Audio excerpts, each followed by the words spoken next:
Wonderful good morning, ladies and gentlemen. Wonderful good morning, Sarah. And we are going to go into the third day after a brilliant boat trip last night. Getting right into the aspects that we have started and that we have continued to focus on the last couple of days, the NSA scandal, and before that, WikiLeaks. You may remember that there are just sort of two male names associated with the whole thing. First of all, Julian Assange, and then, of course, Edward Snowden. Yesterday morning, we had the greetings of Glenn Greenwald.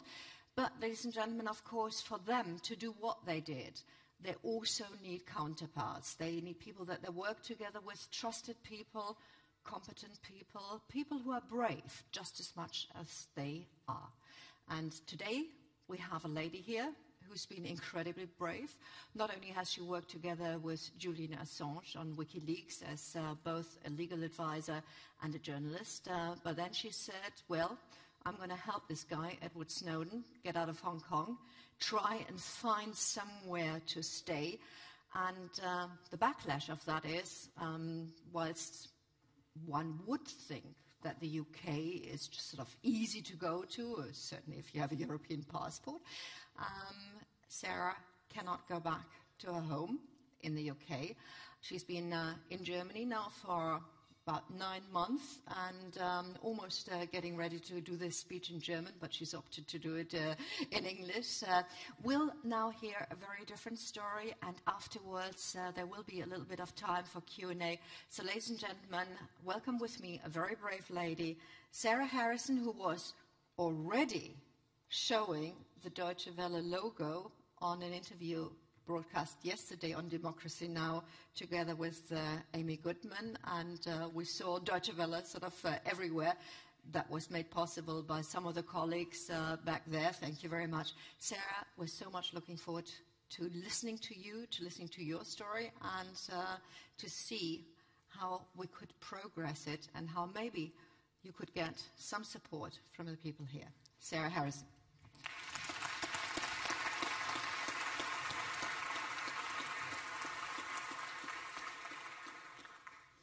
Hi, thank you for having me.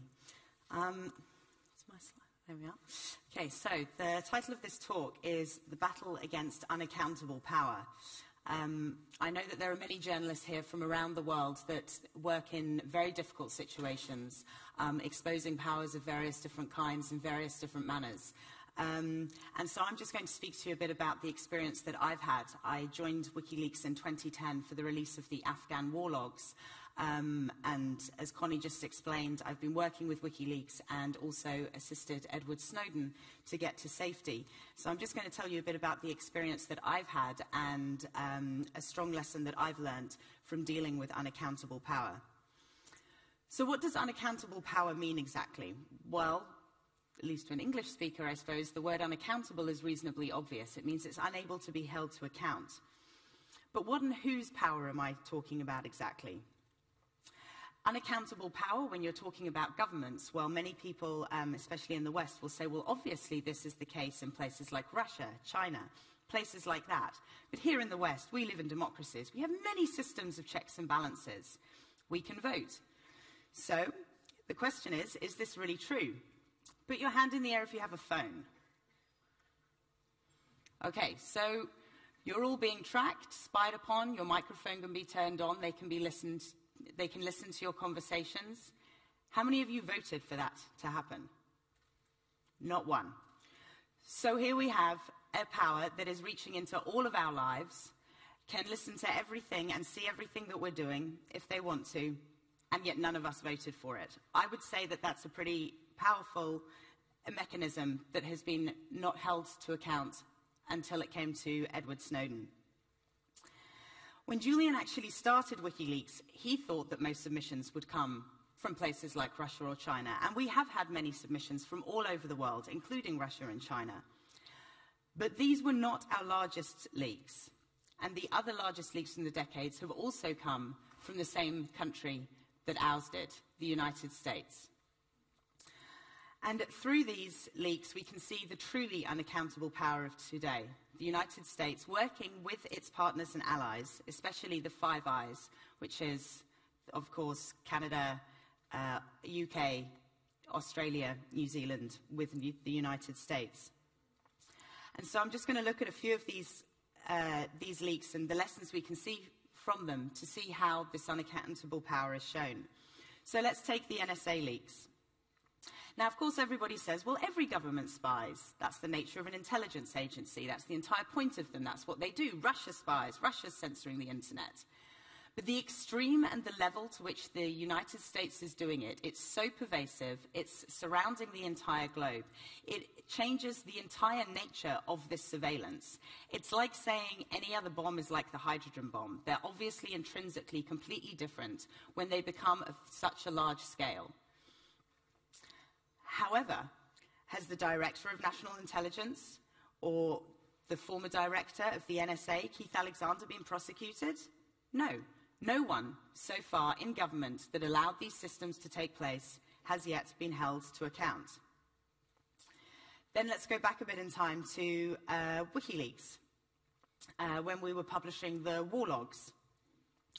So throughout the Iraq and Afghan war logs, we saw the documentation of tens of thousands of deaths, people being tortured, United States soldiers torturing Iraqis. We discovered there were no weapons of mass destruction. This entire war had been built on lies. It was an illegal war. Yet no one has been held to account for this war.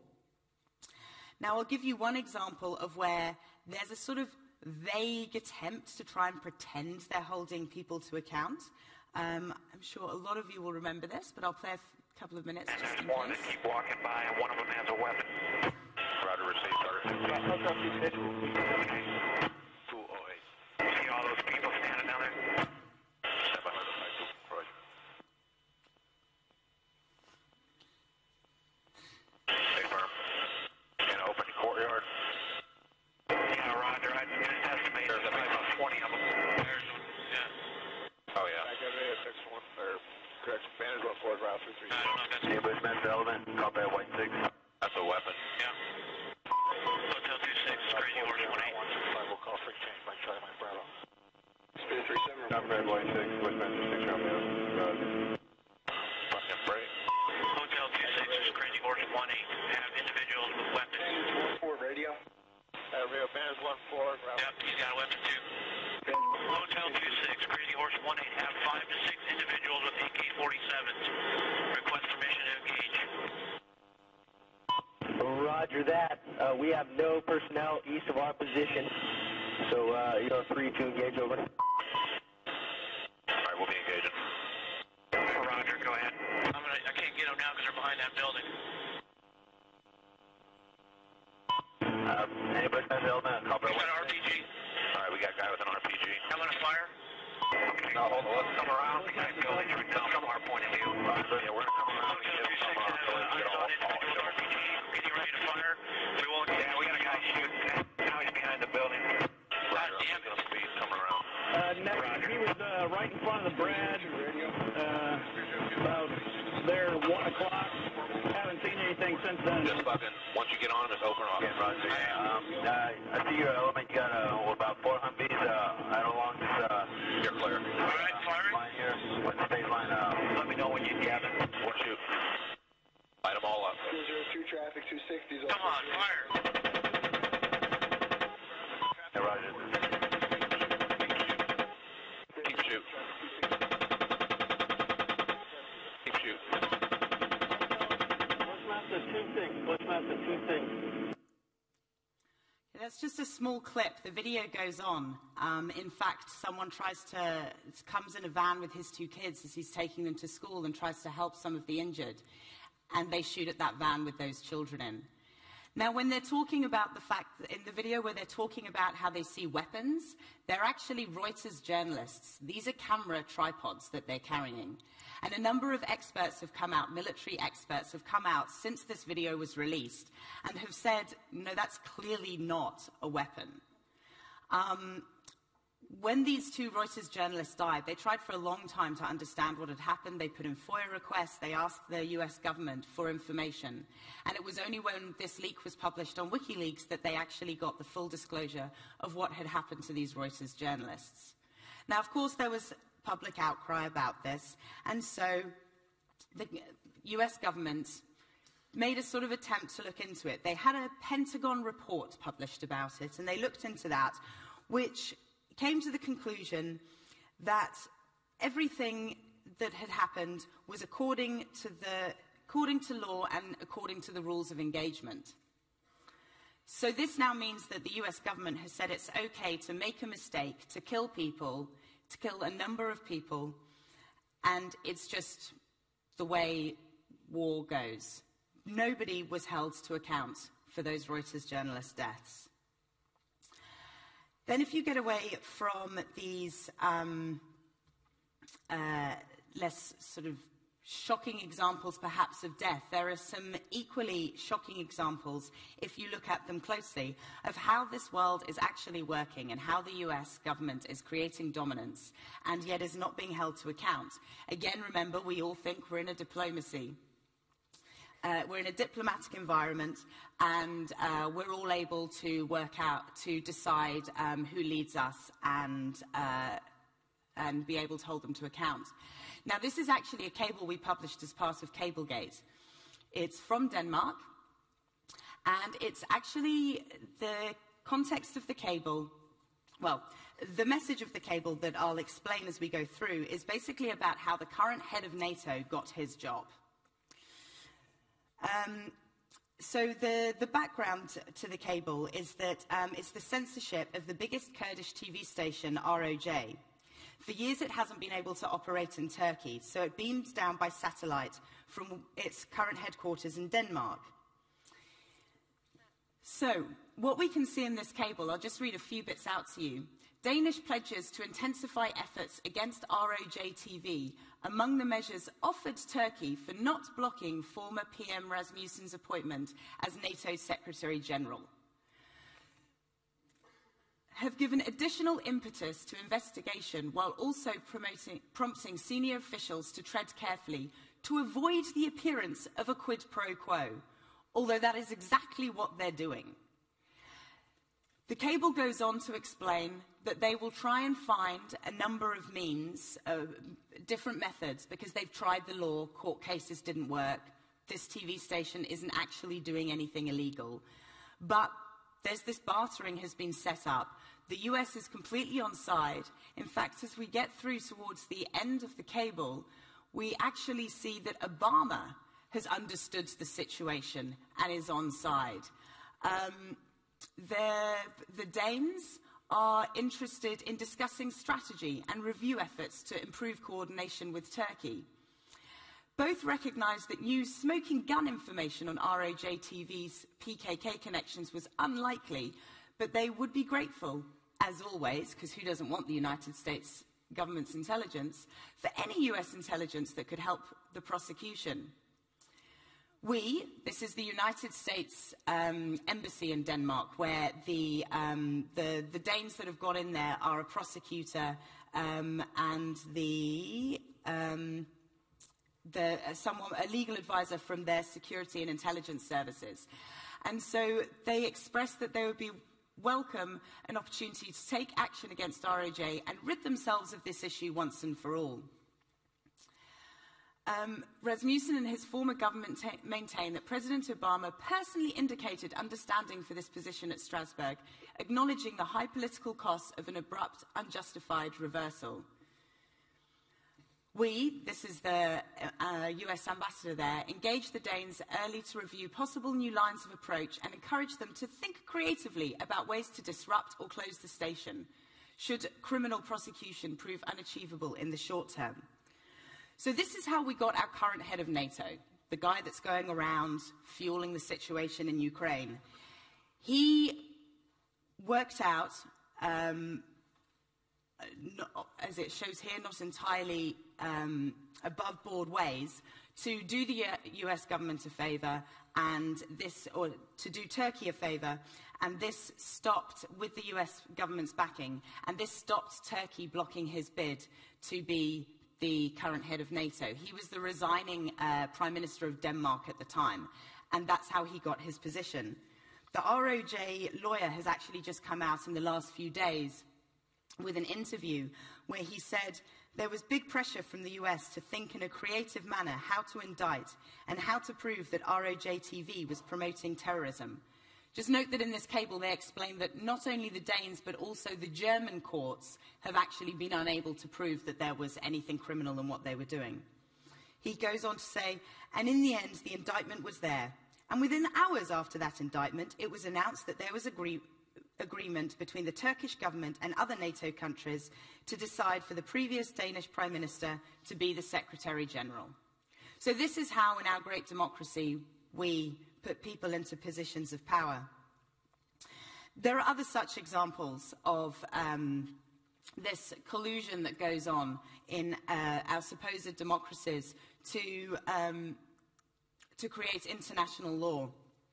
This is a cable actually from Sweden. It's referring to HSPD 6, that's Homeland Security Presidential Directive 6. The directive was essentially about the swapping of information about potential extremists in case they took a flight to the US. Again, the US wanting all of this information. Now, what's interesting about this is that the Swedes go into the US ambassador, and it's the people from the Ministry of Justice and the Ministry of Foreign Affairs, and they come in, as it says here, to discuss possibilities and arrangements for exchanging of terrorist screening information with Sweden as required by this directive. Now, what's interesting here is they don't just go in and say, yes, we'll sign up to this. What they do is they show a sort of under-the-table bartering system of information. The Ministry of Justice team expressed their appreciation for the flexibility of the US side in regards to memorializing any agreement.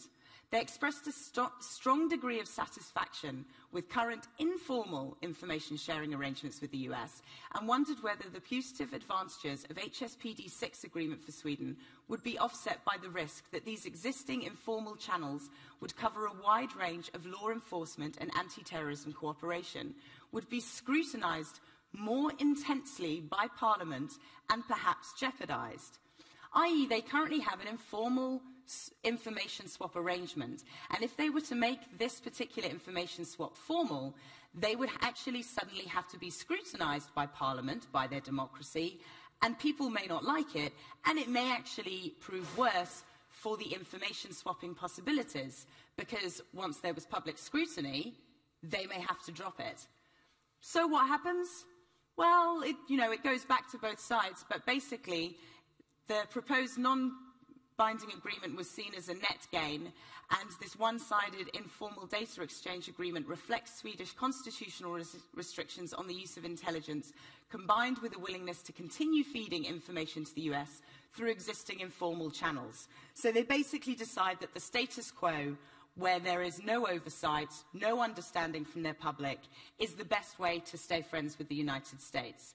So this is the setup that we have, that we've seen through these large leaks in the last few years. The US and its partners have a huge global, well, led by the US, but it's fed in through its partners and its allies. They have a huge global intelligence, diplomatic, and military net that tries to see all, know all, govern all, decide all. It reaches all, and yet it is acting without impunity. This is the greatest unaccountable power of today, the United States and our own Western democracies.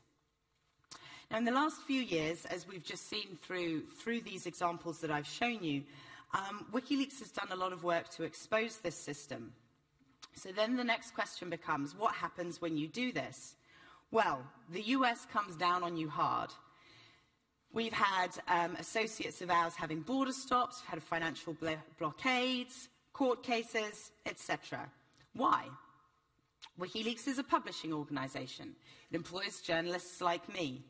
Like any media organization does, or should do, we publish facts, we bring information to light, we write articles, make investigative collaborations. We have several core ethics: publishing archives, providing source documents. We believe in source protection. Now, I'm sure many of you will be sitting there in the audience saying, but this is what I do as a journalist. This is what most media do. This is no different from me and my media organization. And that's right. What we do is not inherently different. So why are we seen as differently by these states and organizations? We should be protected by the same press freedoms. Now, the answer that I have come up with, thinking about it hard, because it seems incredible that we should be treated differently, is that we go to very high lengths to do what we believe in. So source protection for us doesn't mean just not saying your source's name in a bar while you're having a drink. It means that you ensure a source has asylum and remains out of prison. When we publish source documents, we do it in full with searchable systems, so it's really usable to the public. When we create media collaborations, we do this with 80 organizations around the world. But all these are well within press protections. I think one of the things that scares this unaccountable power the most is the amount of source documents that we do produce, because it gives people their own agency. Some of the greatest stories and the greatest successes that have come out of our work at WikiLeaks is actually from members of the public looking at the documents themselves, finding their own stories. In some cases, it's actually helped their own court cases. People are able to start, in smaller or larger ways, holding this power to account when they have that information in their own hands. Now, I'll give you an example of this. There was a German citizen, Khalid al-Masri, and he was on holiday in Macedonia. Now, he has the unfortunate situation of having the same name as a suspected terrorist. So when he was on holiday in Macedonia, the CIA extraordinarily renditioned him, took him to torture camps. He was tortured. He was moved. They found out that he was not the right man that they were after. They still kept him for months and then just sort of flung him back in the Baltic when they were done with him and hoped no one would know. And he tried for a long time to get justice for his case and was unable to. And then finally, when he was able to look through the cables that we published, he was able to get standing in a law court and start his case. And I think this is what scares them, that actually the ability to empower the public. So it's not just a media organization that is able to print a fact and make some noise. It is all of you. It is every member of the public that is able to either write their own stories, write their own blogs, or make their own court cases. The fact that we could unite with the truth, I think, terrifies them.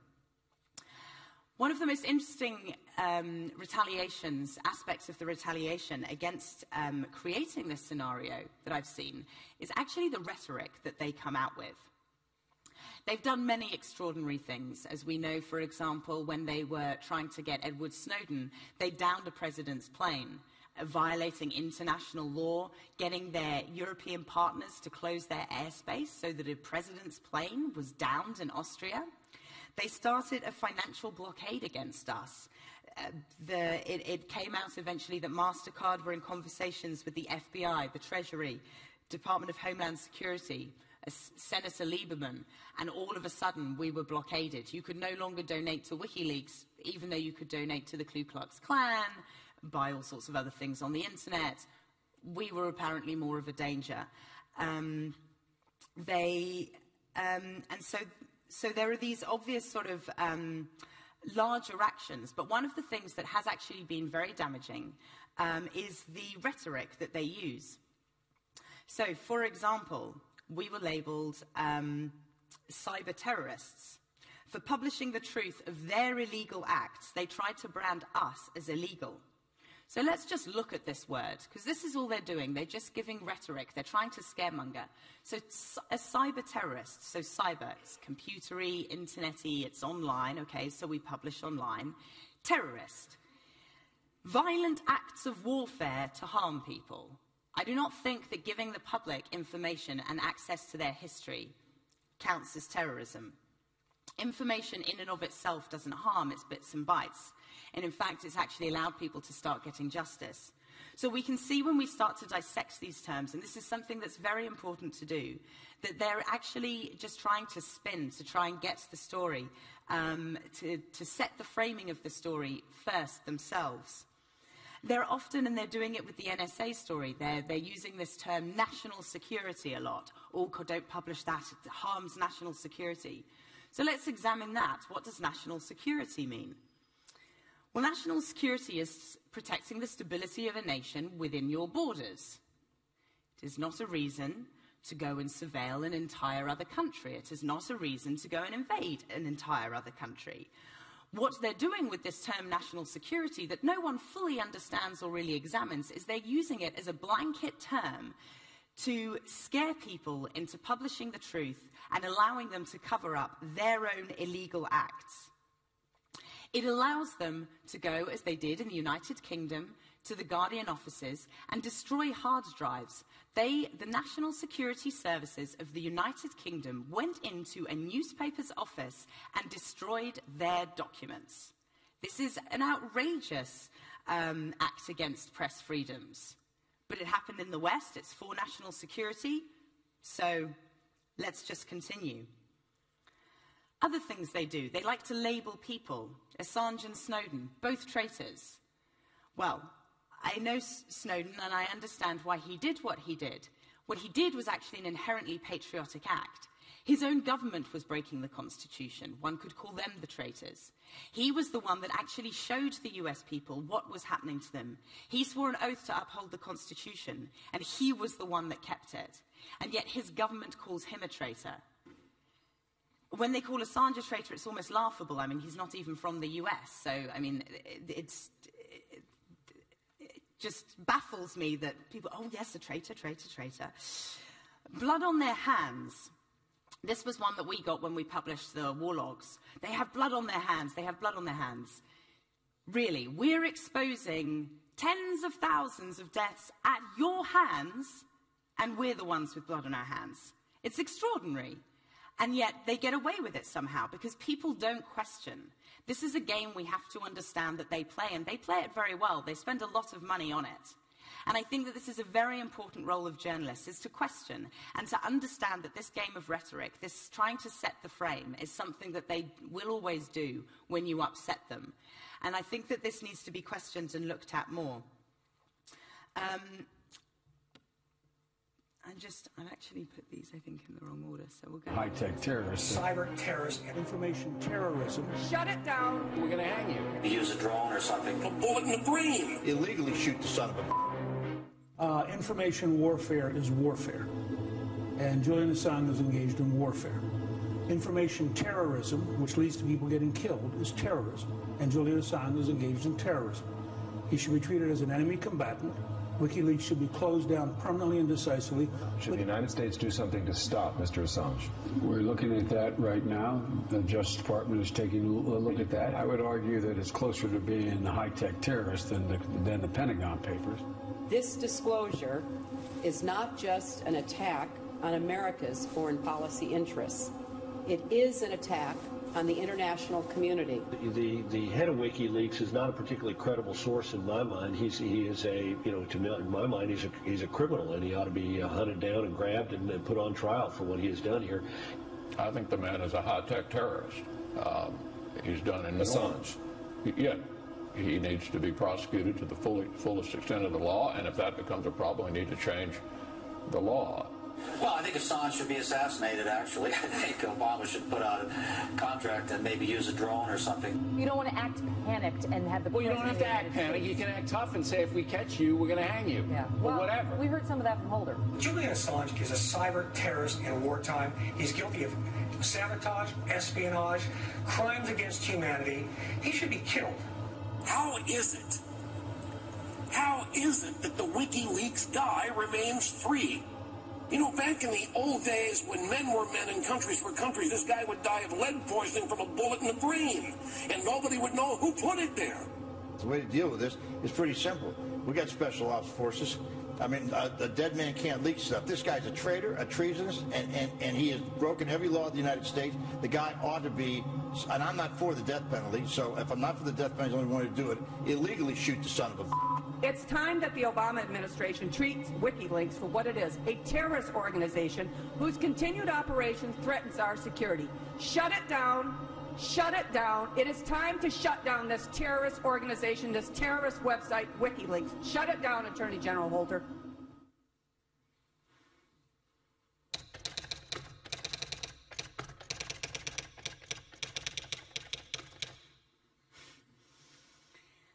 And I think that video sort of, when you put them together, I mean, this is Meet the Press, this is NBC, they're calling us they're calling us a terrorist organization. We have blood on our hands. Drone us. I think it's quite clear that this is a reversal, because we show them to be going around the world, starting illegal wars, droning people with no court case beforehand. So they're the ones that are actually illegally shooting people, and they turn this around and say that we're the terrorists. And I think that this is something that's very important to look out for and to understand and to question. And just to give you an example, a couple of examples very quickly of how this is complete rhetoric, and it really doesn't have any real meaning. So for all these scaremongering words, when the alleged source of some of our major publications through 2010, Chelsea Manning, was going through her trial, they desperately wanted to show that someone had been harmed. If they could do that, they would have been able to come down even stronger than they already did.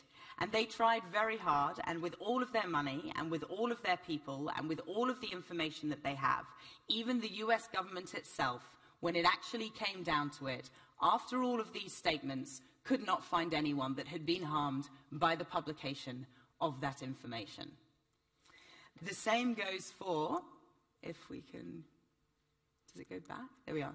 This slide, I'm sure you will, this is a more recent story that came from the NSA documents. The Intercept, where Glenn Greenwald is working at the moment, published a story about how, well, they had explained before about how metadata was being collected from phone calls in various countries. But they actually then explained that there were some countries where a full audio was being taken, the entire contents of your call. And apparently the people living in the Bahamas were able to know this was happening to them, but people living in country X were not.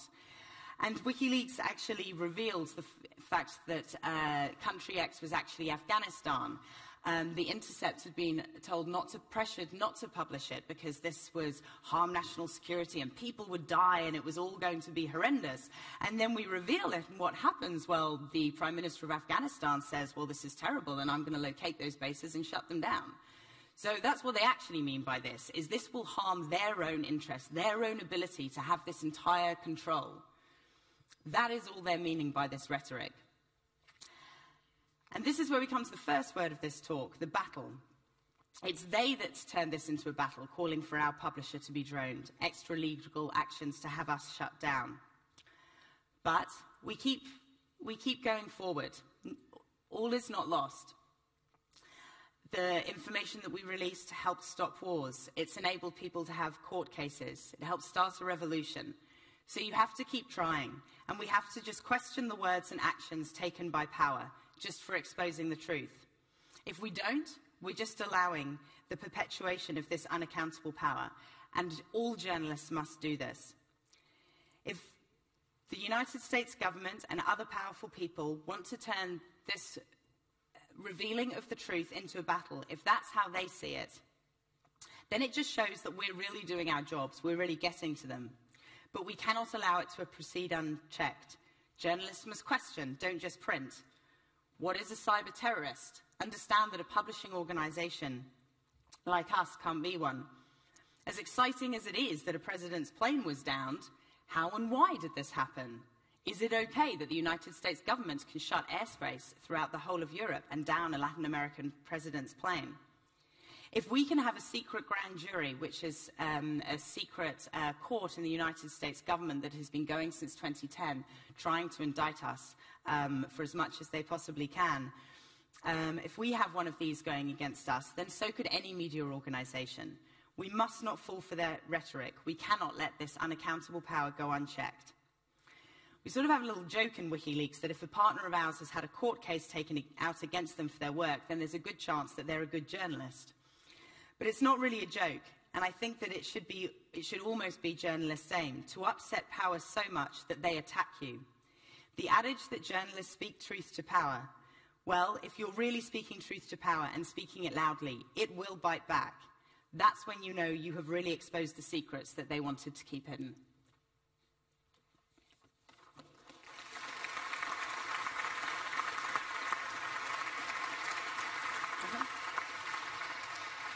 Very impressive. Thank you so much for sharing. Ladies and gentlemen, we have about 10 minutes for you to put questions to Sarah, and then she's also going to be part of the panel that will come afterwards. But I'm very sure that you must have questions to Sarah. There's a gentleman at the back that I see. Anybody else? Why don't you kick off? And there are the ladies at the back over there. Okay, so we'll start off there, go over to the ladies, and then have these two gentlemen here. Thank you. Owais Aslam Ali from Pakistan Press Foundation. Thank you for an excellent presentation. I'd like to find out if you could say that the processes within WikiLeaks, for example, in this Mystic full take audio, you identified X. What I'd like to know is if there was a Y or a Z. Is it an editorial decision of WikiLeaks to say, yes, we will identify X? And what I'd like to know is that for WikiLeaks, do you only know of an X, or would there be Y, Z, A, B, C as well, that then you decide to make public? Thank you. Okay, so that particular example of country X is a slightly unusual one for us because it wasn't from a publication that we had done originally ourselves. The revealing of country X came through source information that we got because a number of people were quite outraged that this censorship was taking place. So that was a slightly different scenario with which we revealed that. I think the other part of your question is sort of talking about our process for redactions. Our general, when it's information documents that we have and we're doing the pre-publication process, our general strategy is that it is always best to publish. You work upon the principle that everything will go out, and of course there's a consideration if anything should be withheld back. We actually did this a lot more at the beginning. There was a lot of pressure by our media partners that they were getting quite outraged that we were going to publish, for example, the Afghan or the Iraq war logs unredacted. And we actually made a mistake. With the Iraq war logs, we actually redacted them too much. And they almost became unreadable and unusable. And we learned through this mistake, and then hence why since in subsequent publications we have not done those redactions. The whole of Cablegate is out unredacted. And that's where we really learned this lesson very strongly, that it's all just scaremongering words and from the US government about national security. Nobody was harmed from Cablegate at all. If we were ever to redact, it would be on a basis where there was a very specific reason, where an individual would definitely come to harm, and we would redact just as small amounts as possible, and then only for a limited time. We feel that people should have the ability to access their full history, and we see ourselves not as just a publishing organization, but also as people that will preserve history and preserve these documents and access to these documents for years to come, rather than just making the headlines of today. And I think it's an important role because you can still see every day cables are being used in stories. If it had just been a headline and then it was all gone, it would have lost a lot of the impact that it is still having. Thank you. Two questions from the ladies at the back, and then the two gentlemen. Maybe we have two, one after the other. Denise Rees for News Agency Rapidly. I have two short questions. What measures do you take in general to protect supporters or people that leak stuff to you first? And what is the current future outlook for Edward Snowden at the moment? And the next lady with her questions. Hi, I'm a journalist working at Deutsche Welle. My question is, when the first NSA documents came out, I felt there was a huge public outrage, yet we just found out that the BND here in Germany collaborates extensively with the NSA, and everyone seems to be sort of about it. How do you feel that impacts your work? Thank you. So actually 3 questions. Okay. With regards to source protection, it's very difficult to talk about for 2 reasons. One, it's generally on a case-by-case basis. And two, obviously, we wouldn't go into all of our methods, because as soon as you explain all of them, then it becomes easier for people that want to understand who those sources are to go back on those methods. But I think that there are some basic things that I've seen other journalists do wrong that are just generally part of our modus operandi. We've all seen now that your iPhone is very easy to surveil, so don't start having long conversations with your source about his documents on your iPhone. Would be one. Use encryption rather than unencrypted email. There's sort of some more physical security things that you can look at too, about how and where you set your meeting place up with them, ensuring you're not tailed, ensuring that you're keeping their documents, the documents that have been given to you on your person, for example, so that they can't be picked up in any metadata taken off those documents. So there's a variety of ways. I'm sure it's a very unsatisfactory answer to your question, which I apologize for, but I hope you understand why I can't sort of, well, in this case, yeah. And then your second was Edward Snowden, and yeah. Future of Assange? For Snowden, you said no? Either way.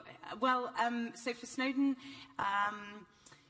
he got a temporary asylum in Russia. He's been doing other asylum applications and looking, I'm sure many of you have followed closely the story in Germany. There was obviously quite a large will from the public for him to be brought here and to get safe passage to speak, and many calls for asylum. Unfortunately, the government aren't looking as though they're actually listening to you on that and doing much about it. It was announced just the other day that he has put in an application for an extension in Russia. I think it's quite clear. I think one of the things he would like to do most is to be able to go home. But that's obviously not going to happen for a long time. He would love to be able to travel to a number of countries and have holidays. I think that legally and ethically that would be the right thing.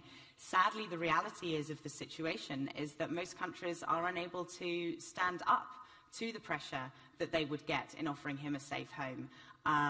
The German government at one point even came out and said that having him testify might cause problems for their relationship with the US, that almost sort of extraordinarily honest about that.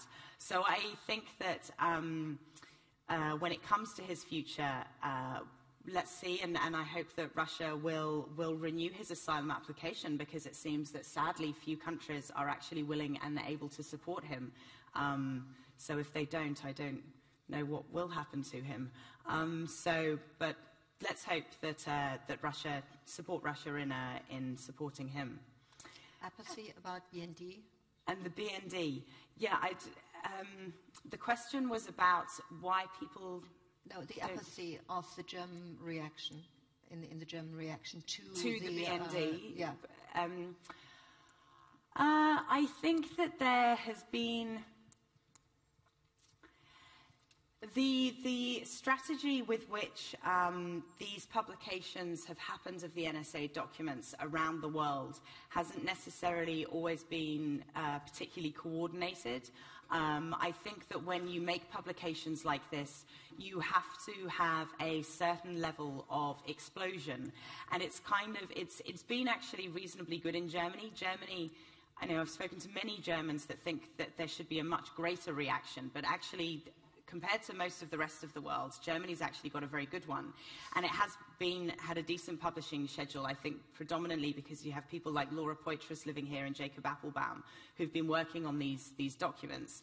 But I think in general there hasn't been such a large explosion to the point where people get outraged initially. There's an initial shock, and then people get acclimatized to it. So now it's just obvious, of course, our government is colluding with the US. And I think that this has now sadly become sort of a state. We know we're being spied on. So, of course, it's a very sad situation, but I think it has a lot to do with the publishing, yeah. I've made two more promises to the two gentlemen. The one who's already standing, and that would be you. Could you please formulate your questions in a very brief way? Sure. Thank you very much. David Anderson with Presenza. The question is how I know about the plane with the president was in Bolivia, and I think the country of South America when stand up together to denounce and to try to fight back the situation of having a president of a plane be landed in Europe. How can the international community help to broad the issue at the international level, and what can be done to create like a coalition and circulate the information so everybody can contribute and participate? Thank you very much. And the other gentleman with his question, also relatively brief, please. Yeah, sure. Ido Kainan with Room 404 in Israel. I was wondering what you thought of the difference between the methods of leaking WikiLeaks. The Manning documents were just posted. Most of them were just posted on the internet, and people were allowed to look for whatever they want. And on the other hand, the Snowden documents were given to specific journalists who released them over time. What do you think of both methods? Thank you very much for these two questions. Okay. With regards to the plane, I think one of the things that must be problematic for Latin America is to try to get justice over this is would need to be a lot of disclosure from Europe about how and why this happened. So I think that something that journalists and other people can do is actually to start looking into this story. There was great excitement when it all happened, and many tweets and articles, and wow, look at this, and photos of Paul Morales looking exhausted in an airport in Austria, and then, you know, we went on to the next headline. So I think that there could be more work done by people in Europe that have the potential to try and dig into this story more, to find out how and why this happened, and then hopefully from that information that can be used by Latin America to try and get justice for this break of international law. And then the publication strategy. Okay, so the first, I appreciate the question. The first thing I would like to do is correct a myth about sort of our publication.